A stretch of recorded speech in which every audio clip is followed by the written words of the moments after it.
espectáculo es una adaptación de una de mis tesis de doctorado que se terminó en 2008, la defendí en 2008, pero el proyecto lo escribí en el 2002, cuando estaban apareciendo los primeros blogs, 2001-2002 estaban apareciendo los primeros blogs que se describían en su momento como diarios íntimos, ¿no? Diarios íntimos pero publicados en internet.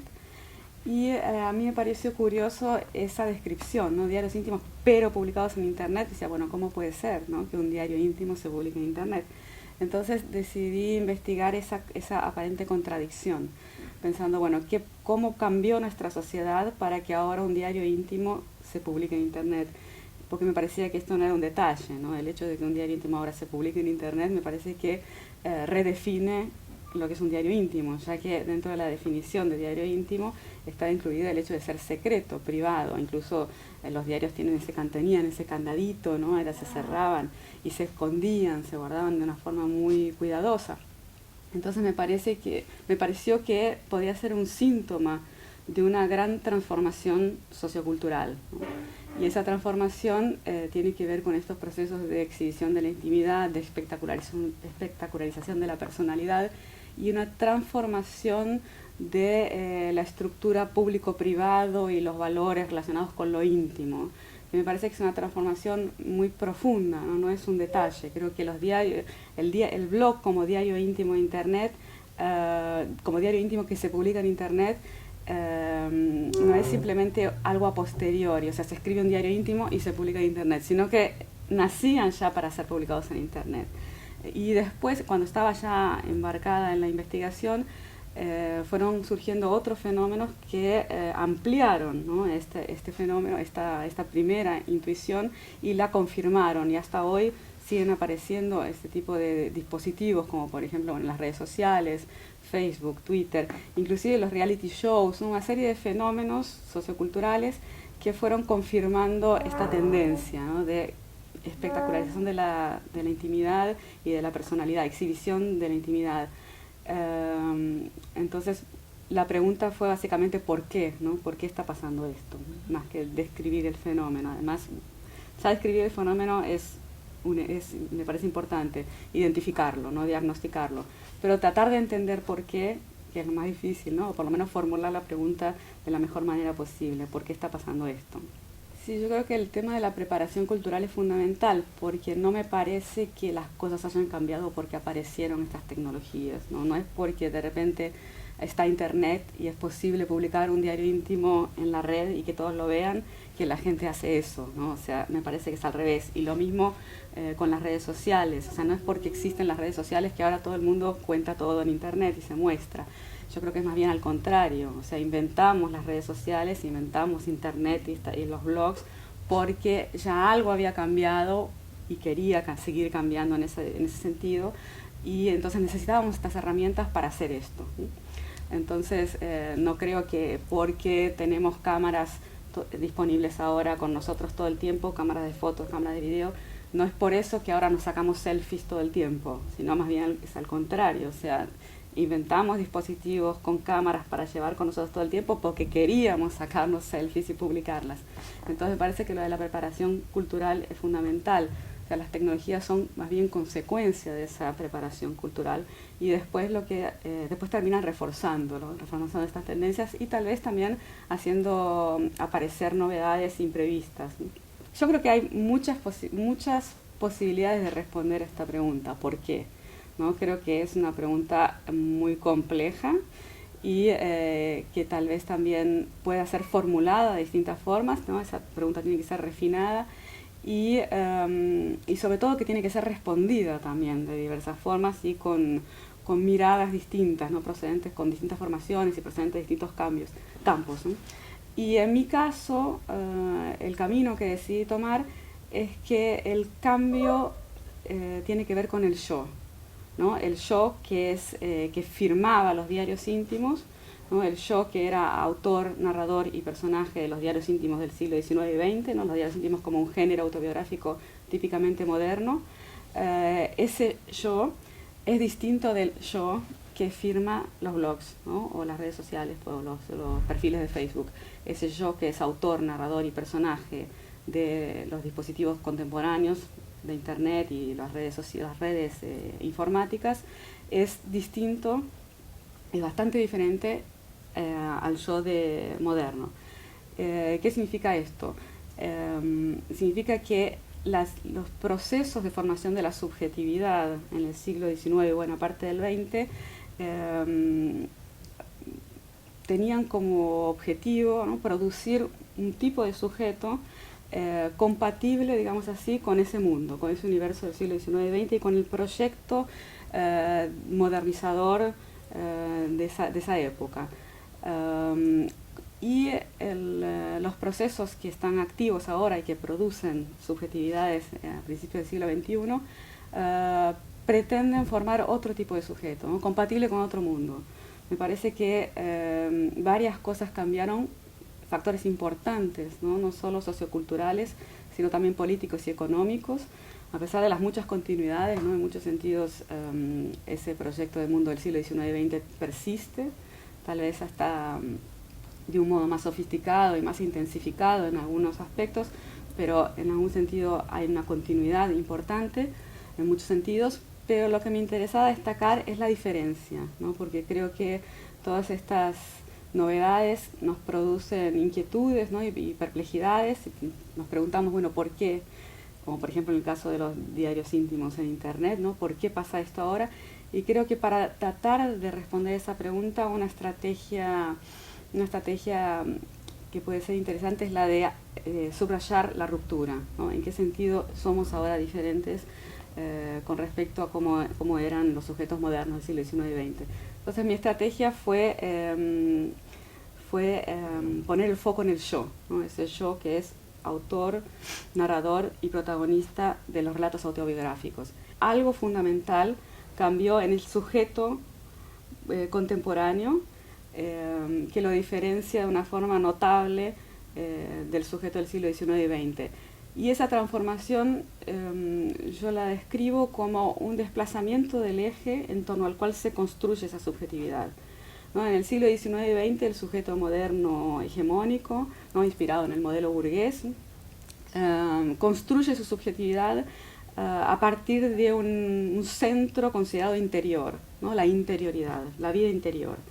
Y esto esencial pero invisible a los ojos, ¿no?, que se consideraba la belleza interior, ¿no?, la verdad interior, se consideraba más profundo y verdadero que las vanas apariencias, ¿no? Las vanas apariencias, esas apariencias que no solo eran vanas, sino que podían ser falsas, ¿no?, cuando la verdad estaba allá adentro, ¿no? Podían ser falsas, mentirosas, frívolas y en definitiva eran algo menor, ¿no?, algo sin importancia.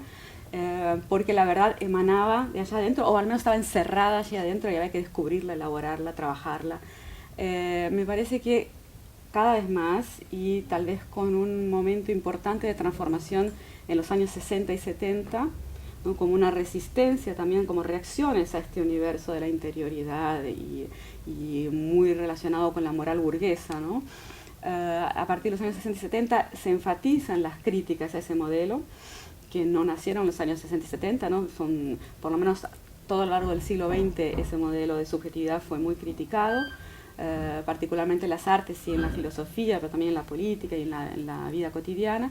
Y en los años 60 y 70 hay un estallido, ¿no?, y una afirmación especialmente fuerte de esas resistencias, y se produce una serie de transformaciones. Entonces yo creo que ahí se afirma este desplazamiento del eje al que yo me refiero, ¿no?, que es un desplazamiento que va como desplazándose lentamente de la interioridad hacia lo visible.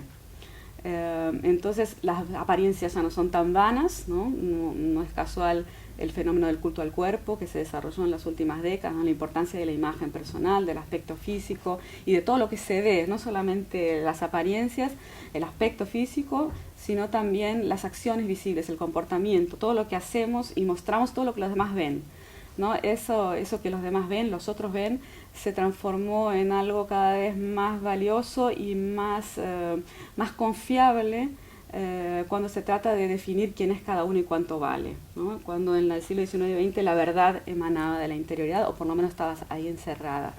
Y ahora, bueno, cada vez más creo que esta transformación, que es muy compleja, ¿no? Es una transformación histórica realmente muy, muy compleja y que tiene muchas contradicciones y obviamente muchas resistencias y alternativas conviviendo con ellas, ¿no? Disputando su verdad, pero creo que es hegemónica, ¿no? Y que ahora está terminando de consumarse. Me parece que Internet y varios dispositivos, particularmente como las redes sociales, los celulares, ¿no? Particularmente estas herramientas más nuevas, que tienen 5 años como máximo, que son los smartphones, ¿no? Los teléfonos inteligentes que todos tenemos por lo menos uno con nosotros todo el tiempo y que están conectados permanentemente a las redes informáticas y que tienen una cámara embutida. Estos aparatos me parece que son un emblema de esta transformación y terminaron como de consumarla y de reforzarla, ¿no? En el sentido de que son una herramienta para construir la subjetividad en la visibilidad y en la conexión permanente con los demás, ¿no? Más que con base en lo interior y oculto. La impresión que tenemos es que ya no hay más intimidad, ¿no? Y que lo público y lo privado se confundieron y ya esa división clásica, ¿no? de moderna entre espacio público y espacio privado, que fue tan importante para los modos de vida de los siglos XIX y XX, parece que estalló y que ya no tiene más sentido entre nosotros y por lo tanto la intimidad ya dejó de existir. Yo creo que es más complicado que eso, ¿no? Claro que algo de esto está realmente operando, pero me parece que los límites en algunos puntos se difuminaron, ¿no?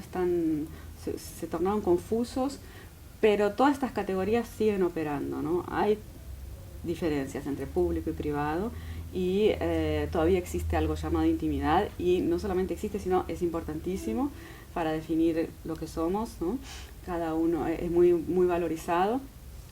Lo que pasa es que hubo cambios muy importantes y que me parece que son muy difíciles de pensar, ¿no? Porque nosotros estamos protagonizando todo eso y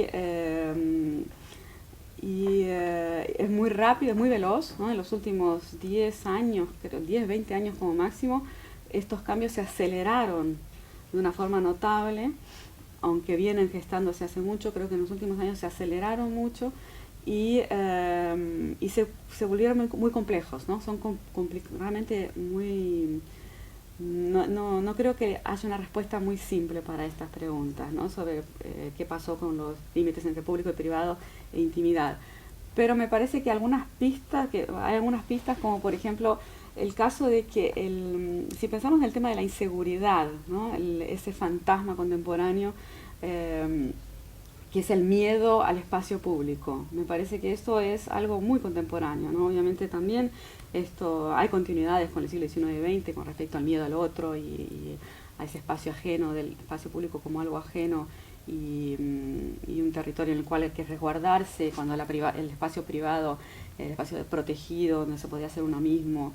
O sea, en ese sentido hay una continuidad, pero el espacio público se estigmatizó más todavía, me parece, en el sentido de territorio del miedo y del descontrol y de lo que no se puede manejar. Eso fue muy explotado económicamente, ¿no? La idea de protección, de que hay que protegerse, y podemos pensar en los blindajes, ¿no? Las alarmas, los dispositivos de seguridad, los barrios cerrados, ¿no? Reforzando las paredes en vez de diluirlas, ¿no? Como si el espacio privado y el espacio público fueran lo mismo. Al contrario, todo esto se refuerza de una forma inédita, pero por otro lado, las paredes también se dejan infiltrar, ¿no? Hay una especie de formas de pasajes, de flujo entre lo público y lo privado que antes no existían y que tienen que ver sobre todo con las redes, ¿no? Las redes traspasan las paredes, todas las paredes, no solamente es la del hogar, sino las paredes de las escuelas, de la cárcel, en fin, de los hospitales, y el mismo espacio público y privado son indiferenciados, porque las redes, que hoy son tan importantes, las redes informáticas, no reconocen estos límites, ¿no? Espacio público y privado.